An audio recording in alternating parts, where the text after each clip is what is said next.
been asked to make a few opening remarks to the Day2 sessions, and certainly looking forward to hearing all the speakers and the panelists. Jisoo said something last night that rekindled a debate in my mind, and during her acceptance speech, she had mentioned that at one time privacy was proclaimed dead. Privacy's dead, and that made me recalibrate a bit for this morning.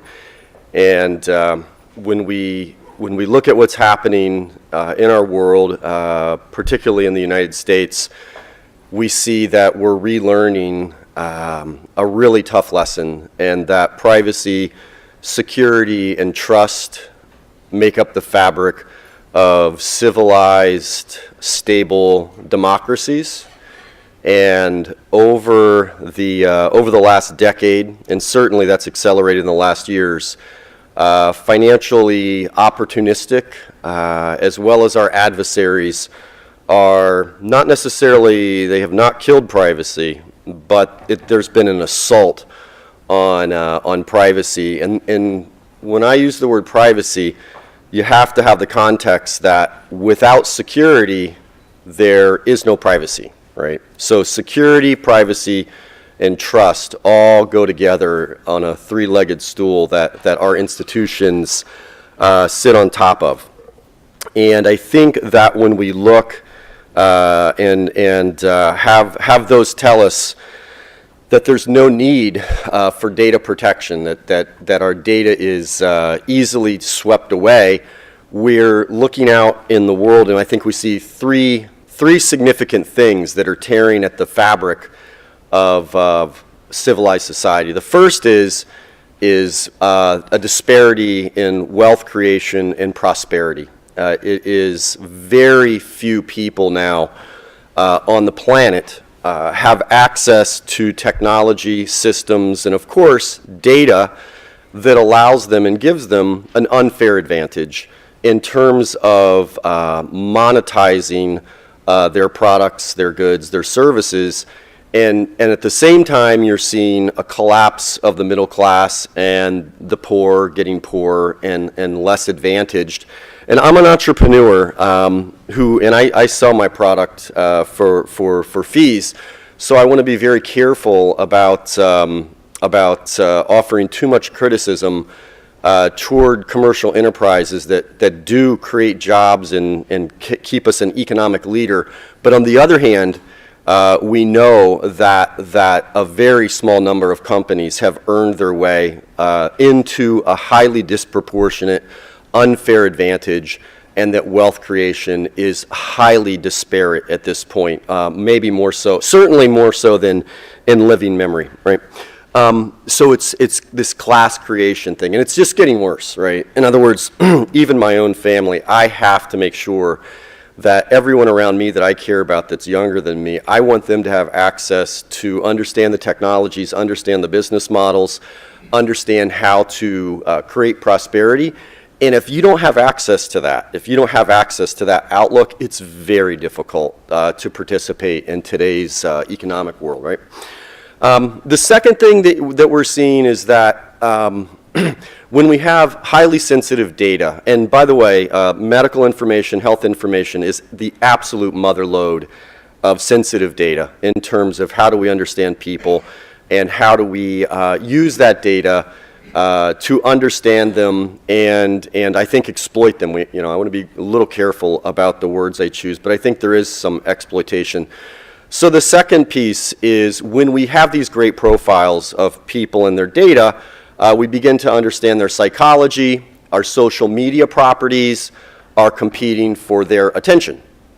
Attention is all that matters for the social media properties because it ties to ad revenue, and so much of our modern technology economy is tied to ad revenue. So if I can move the needle on my subscribers' attention, in other words, I can get them to go on aggregate from 35 minutes a day to 45 minutes a day, the net financial proceeds to my shareholders and to my business are staggering. And what that means is machine learning is absolutely used together with as much possible data as we can get on the subscribers to understand how to captivate the attention of and you pick your favorite social media property, we all know them in our heads. And unless there's a moral compass on that, unless there's a moral compass of some kind, it can't be just shareholder value, we're going to continue to see the creation of highly siloed psychologies in our country where we play back echo chamber politics, and we're going to take our politics to extremes in order to hold the viewers' attention on the website. And that's creating deep, deep chasms. And it's also creating the loss of civil discourse as we become to believe only the echo chamber that we live in. And that's the second big factor. A third is the fake news thing, right? And I was a little dismissive of this at first, but when you begin tying it together with our political adversaries being able to manipulate fake news, generate fake news, and then whether they use real people or Twitter bots or fake people on Facebook that aren't true, they began to generate momentum and even trust in facts that aren't true or news that aren't true. And we all know that begins to erode trust. And trust is the pinnacle here. Trust in our institutions, trust in our healthcare system, trust in our president, trust everywhere. And when we lose the trust, the fabric of our country is at risk. So it's an interesting time to say that we're going from information security and privacy risks that, yes, they were financially damaging, even emotionally damaging. The next wave, and there's much more to say on this topic, and I'll spare it for another time. The next wave of information security and privacy threats are absolutely threatening the fabric of civilized democracies in the world, as well as generating an unbalanced amount of wealth. I want to make a few comments about security. By the way, before I forget, I don't think we're doing enough yet. I think that we're all really well-intended. I think that we're all passionate about it, but I think there's a great deal more urgency to all of this than we're currently exhibiting as a country and as a world. I think this is a moment that is upon us now. I just want to point out a little bit of the historical progression of security risks. I founded FairWarning in 2005 with a very simple idea of protecting patient records, electronic health records, focusing on electronic health records, clinical apps. It was a really different time. There was no HIPAA enforcement. There was no threat of identity theft. None of this existed.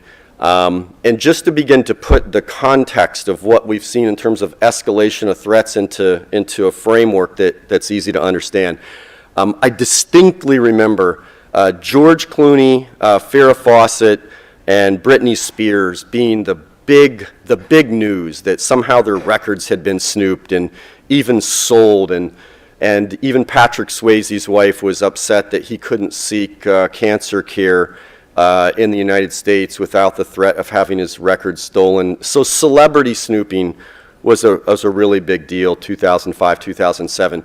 A few years later, 2010, 2012, the criminals, literally organized criminals, determined that instead of sewing heroin into people's thighs and smuggling goods and taking on drug enforcement agencies with guns and dogs, that the healthcare industry was much more vulnerable, far more scalable, and far more lucrative. So they're business people. Low risk, high yield, great scale. That's just the truth of the thing, right? And they pivoted, and they began learning that they could steal patient data for the sakes of a couple. One super simple one, IRS tax fraud. If I can pay $5 a patient record to an employee of a healthcare system, and if, I'm just going to use really simple math, I'm going to say 1,000 patients, I pay $5,000, right? And then I'm going to set up a house. It's literally their houses where they have people that understand how to put in, say, a 1040 tax form. And I can beat that patient to their income tax return. That'll generate, say, a $1,000 refund. Let's say my hit rate's only 50%. In other words, I don't get the tax refund every time, but I do get it in 50% of the time. So now I've generated about $500,000 of income for $5,000 investment plus some people that are low end that I've trained. These are gross margins that even software companies would admire, right? And they've figured out how to scale that. They've literally figured out how do you scale it up, because this is all electronic. So that became a wave that we still see today. It still persists today. It's still a big threat. The next one was medical identity theft, that if I could capture the medical identities, then I could submit false claims. These are, and we saw Armenian crime rings hit. We've seen multiple kinds of crime rings, South Florida, very prevalent, all the major metros. And there, I can capture patient data, I can submit false claims, and even if my hit rate again is 20, 30%, I might have $200 million of claims that I've submitted, but I still capture, say, $40, $50 million. And this is really good business for the bad guys, right? No physical product, no dogs, no guns, no submarines carrying coke into Biscayne Bay. And so that threat stays with us today. And then I'm going to pivot just a little bit faster to today. I just got back from the United Kingdom and met with the information, NHS governance leads, information governance leads, and there the threats have escalated to their health system was shut down. We may be desensitized to that a little bit here. We did have a bit of that last year where we saw one or two. We saw at the NHS just a systemic shutdown of at least 14 different trusts were no longer able to admit patients. So you're talking about, in a very short period of time, going from, hey, George Clooney's records got looked at Pacific Palisades, to no, the health system was shut down. And I only want to point that out because security, there just is no privacy out security, and you have to have both.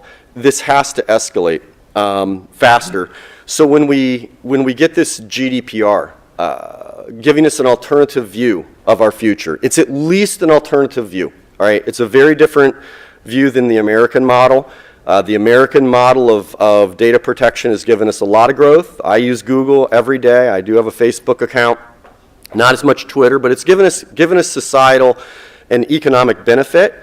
There's going to be arguments that GDPR stymies innovation, that it inhibits startups, but the counterbalance is that citizen rights and the fabric of society is held together. And I know it's not perfect, but a lot of very, very bright people have worked extremely hard politically and intellectually to get this thing to the finish line, and I think it deserves a great deal of respect for all of us to evaluate very seriously and perhaps even model parts of it around the world. So, with the idea that, privacy is dead, we heard that 10, 15 years ago, I think in summary, we're learning the opposite. Privacy, security, and trust are very much alive, and in fact, more important than ever, right? From there, I just want to segue over to ONC. The ONC plays an incredibly valuable role in the protection of health data, which I continue to think is the mother lode of value to commercially and to our adversaries. It holds the most sensitive data that persists. So if you steal a credit card, which every time I travel, it seems no matter what I do, some credit card gets compromised, you can get that credit card replaced pretty quickly. We're pretty good at that today. But when someone steals or captures your health vitals, that's it. It's persistent. There's no going back, right? So not only is it valuable, it's persistent. And I think that there's a huge role for the ONC to play in terms of instituting standards that secure our data. And my thinking would be that for care providers and technology vendors, anyone who participates in the benefit of federal payment programs, if I were the ONC, I'd try to leverage my way in to say, well, then you need to comply with this set of security and privacy standards, but that's just my opinion. In any case, thanks for everybody's attention today, and I'm looking forward to the day. Yeah?